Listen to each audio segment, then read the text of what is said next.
再过几天，一年2箱油的车主又要动起来了，该除草的除草。The owners of the 2-tank-a-year cars are getting ready to go again. Time to mow the grass, change the battery, and wash the car. When trees grow inside these cars, you have to cut them down a day in advance, or you won't keep up. These cars sit unused for a year, only coming out when it's time to head home. They barely use 2 tanks of gas a year, just a round trip.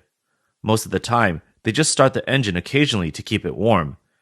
Even though they don't drive much, the car keys are always hanging on their waist, hanging there for a whole year. It's all about that sense of pride. People in the comments say, I've seen that too. I keep my keys on my waist at work, and I need to change the key casing 2 or 3 times a year. One user added, the wear on the keys is worse than on the tires. Another said, they're already out. There are so many drivers speeding on highways. This car owner is cutting through tall weeds, finally finding his missing car that hasn't been used in nearly a year. 好像找到了，在这个位置。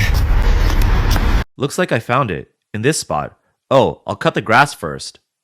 This car owner's situation is even worse. His car has trees growing inside of it after not being driven for a year. 兄弟们啊，有车不经常开的，一定要时常动一动。 Guys, if you have a car you don't drive often, make sure to move it once in a while. Don't be like me, only moving it once a year. I came here today and found trees growing in my car. Look at this branch. It's really deep. Good thing I checked in advance, or else I wouldn't have been able to head home today. Even worse, another car owner opened the hood to jumpstart the car and was shocked to find 2 piles of snake skins inside the engine compartment. Has a snake really settled in the car? Viewers were amazed, saying the snake has shed its skin twice, meaning it's been in your car for a long time. 等一下，有的车主出发啦，看一下我的车。 Here I am, a year later driving, setting off. Check out my car. It hasn't been driven in 2 or 3 months. I'm about to head back home, so let's see how my 2-tank-a-year car is doing. It's been 2 months since I drove it, and look at all this dust. How am I supposed to handle it? I don't even dare to take it out. It's so embarrassing. The car's been sitting there, collecting dust for a whole year. First, let me clean the windshield, or else I won't be able to drive. Ugh, look at all this trash. I've got to fix it up, or how could I even drive it? What's the point of buying a car if I don't have time to use it? It just sits there, collecting dust. I feel so bad about it. So, I urge anyone thinking of buying a car, think twice before you do. Don't rush into it. You might think owning a car is all about enjoying it, but actually, it's like serving an old, demanding master. Look at this car I bought less than 5 years ago, and now it's just sitting there. There are a lot of these zombie cars that sit for a year and only come to life when it's time to head home for the holidays. That extra tank of gas from the National Tank Holiday is finally going to be used during the Chinese New Year. As soon as the factory holidays start, these 2-tank drivers rush to their cars, tear off the rain covers, and tidy up before heading for the highway. Among these eager drivers heading home, many pack up all their belongings, filling the trunk to the brim. Some even bring their refrigerators, possibly planning not to return after the holiday. Even more heartbreaking is seeing some car owners tie their pet dogs to the car's rear. These poor dogs breathe in exhaust fumes and shiver in the cold wind. It's hard not to feel sorry for them. When this massive army joins the Chinese New Year travel rush, the highways instantly switch to hell mode. Late on February 7th, the Guangdong Highway was brightly lit. The return traffic stretched endlessly like a long dragon. According to netizens, the traffic jam was 15 kilometers long. Among this sea of steel, how many car owners with empty pockets are stubbornly holding onto their last shred of dignity as they head home? However, behind this journey back home, many of these drivers are severely lacking driving experience. Since they hardly ever practice, their driving skills are almost non-existent. The complex road conditions and high-speed driving are like an extreme challenge for them. Various accident videos circulating online show the severe consequences of this. Look at these cars on their way back home. Some of them are so damaged, but they're still determined to make the trip. Netizens have created catchy rhymes to perfectly sum up these driving styles. 2 tanks of gas and the road's a mess. Parking in idle, flipping when they drive. Bought the car 5-6 years ago, 25,000 kilometers.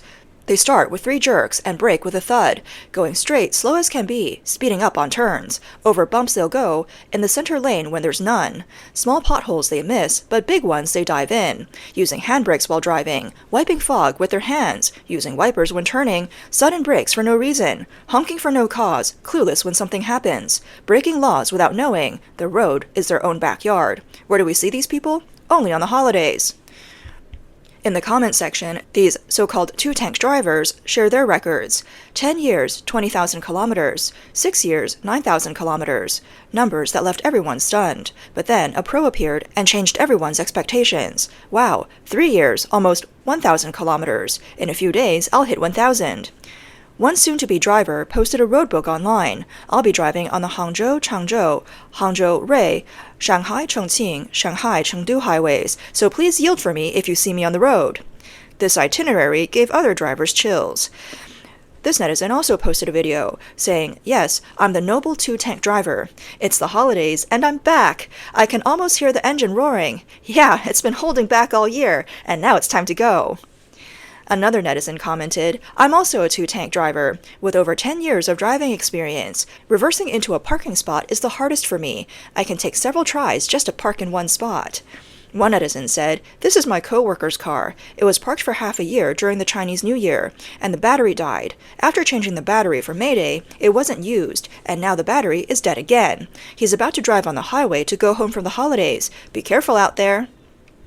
This two-tank driver even dares to drive in the emergency lane. 今天在路边看到了3场车祸，那些车呢都很脏。 Today, I saw 3 car accidents by the roadside.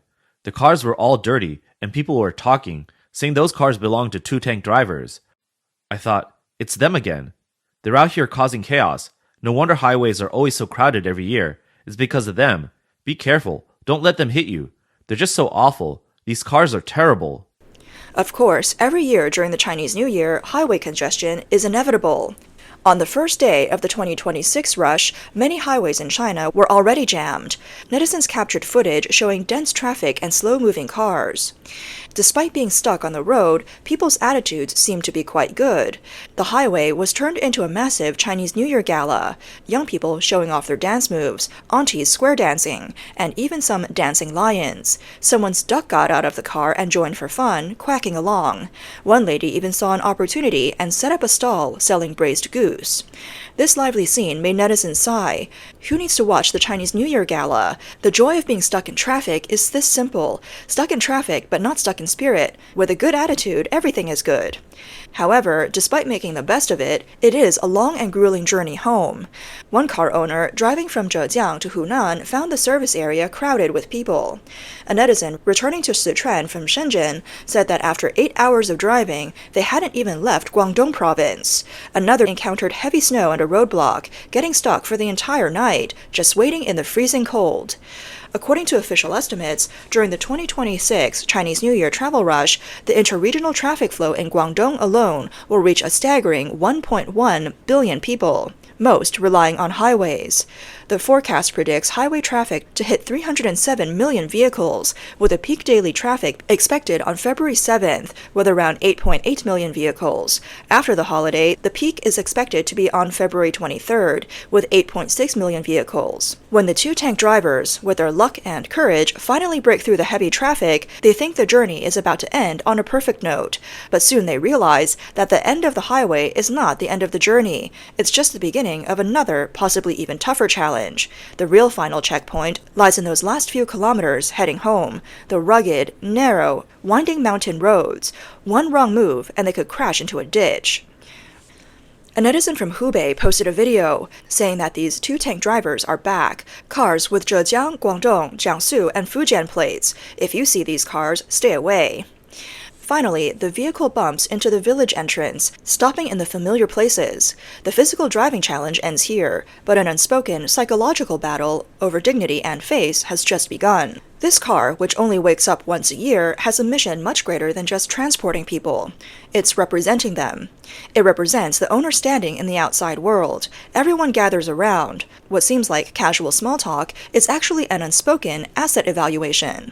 Whether the car is new or old, luxurious or ordinary, becomes the most direct, cold year-end report. As this blogger said, "When my brother suddenly drives back in his Range Rover and smokes at the village entrance, I didn't dare to get out of the car, afraid they'd talk about my 3-year-old Camry." While the two-tank drivers are fiercely fighting on the highways, a completely different scene is unfolding across China. A stark contrast to the highway congestion, the high-speed rail was disturbingly empty. Online videos showed once-crowded train stations in Jiangsu, Zhejiang, Shanghai, and the Pearl River Delta now eerily empty. A vlogger filming at Guangzhou train station lamented, Look at the Chinese New Year travel rush in Guangzhou. How come it's so desolate here? It's completely different from last year's Chinese New Year rush. On a high-speed train from Wenzhou to Hebei, one compartment only had a few passengers. A woman on the train said, 你看，今天是2月10号。 Look, today's February 10th. Really, the whole compartment is empty. It's so strange. It's just me and my friend here. This train is so empty. The next compartment has no one in it. Is this the Chinese New Year rush? Look at the time. In stark contrast to the expensive and fast high-speed trains, the slower, cheaper green trains were packed with migrant workers heading home. People sat everywhere, in the aisles and car connections. The air was thick with the smell of instant noodles and travel fatigue. One passenger, surrounded by the crowd, couldn't help but sigh. After so many years, I finally get to experience the feeling of sitting like I did in the 80s and 90s. These three scenes reflect the true economic class divide in China today. The wealthy have likely already traveled by other means or decided not to go home. Those who care about face but aren't quite wealthy are stuck in traffic, and the majority of working class people are squeezed into the cheap seats on the train. The two tank drivers, though, may save their face, but behind this is a heavy financial burden, a mirror reflecting contemporary Chinese society, especially the reality in rural areas. The backbone of this group is the millions of ordinary workers who have come to the cities to make a living, especially those from Yunnan, Guizhou, and Sichuan. For them, buying a car has long since surpassed the simple need for transportation. It's an investment in dignity, even a major life event. In their value system, a car represents success, a standard for going home in style. However, behind the standard is a harsher reality. It's also a ticket to the marriage hall. In many rural areas today, the high bride price, a house in the county town, and a decent car have become the three essentials for marriage. For a rural man who works away from home, this is an insurmountable challenge. To start a family, they have to take on heavy debts on an unstable income, investing years or even decades of hard-earned money into these hard assets. As a result, a very contradictory survival model has emerged, spending hundreds of thousands to buy a house in the county, just to meet the basic requirements for marriage. But for 11 months a year, the house is empty. Similarly, spending tens of thousands to buy a car to prove financial stability to the woman's family. But after marriage, in order to pay off debts and make a living, the couple is forced to separate again and continue working away from home.